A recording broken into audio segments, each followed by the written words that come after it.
दिल्ली के एक पुराने अपार्टमेंट में 22 साल का आदित्य अकेला रहता था।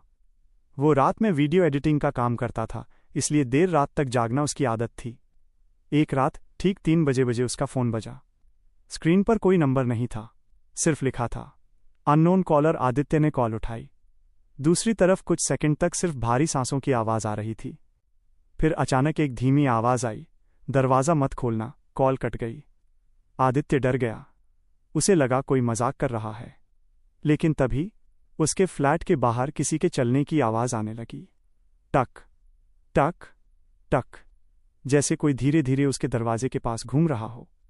पहली डरावनी रात आदित्य ने डरते हुए दरवाजे के नीचे से देखा। बाहर किसी के पैरों की परछाई दिखाई दे रही थी, लेकिन अजीब बात यह थी, वो परछाई इंसान जैसी नहीं लग रही थी। उसके पैर उल्टे थे। आदित्य पीछे हट गया। उसका दिल जोर जोर से धड़कने लगा। अचानक फिर फोन बजा। अगर जिंदा रहना है तो खिड़की से बाहर मत देखना। आदित्य ने तुरंत पर्दे बंद कर दिए, लेकिन अगले ही पल खिड़की पर किसी ने जोर से हाथ मारा। धड़ाम, पूरा कमरा कांप गया। पड़ोसी का राज। सुबह होते ही आदित्य नीचे रहने वाले बूढ़े चौकीदार रमेश के पास गया।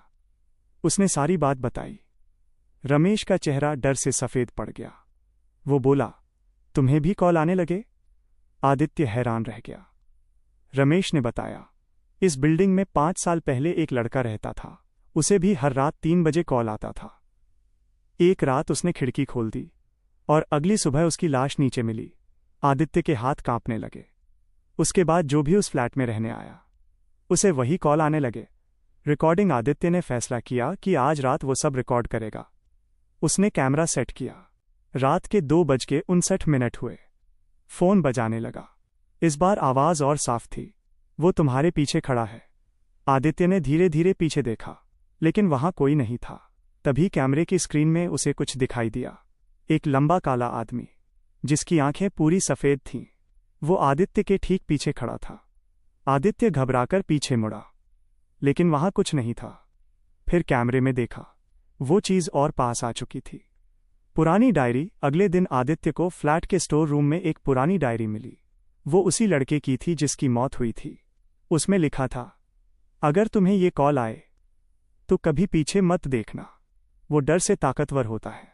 आखिरी पेज पर सिर्फ एक लाइन थी, आज रात वो मुझे लेने आएगा, और उसके नीचे खून के निशान थे। असली सच। रमेश ने आदित्य को बिल्डिंग का पुराना सच बताया। कई साल पहले वहां एक आदमी ने आत्महत्या की थी। मरने से पहले उसने कहा था, मैं हर रात किसी को अपने साथ ले जाऊंगा। उसकी मौत ठीक 3 बजे हुई थी। तब से हर रात 3 बजे किसी न किसी को कॉल आता था। अंतिम रात। उस रात तेज बारिश हो रही थी। घड़ी में 2:59 हुए। पूरा फ्लैट अचानक अंधेरे में डूब गया। फोन बजा। आदित्य ने कांपते हुए कॉल उठाई। इस बार आवाज बहुत डरावनी थी। मैं दरवाजे के बाहर नहीं हूं, मैं तुम्हारे कमरे में हूं। आदित्य की सांस रुक गई। धीरे धीरे उसके पीछे किसी के चलने की आवाज आने लगी। टक टक टक। आदित्य रोने लगा।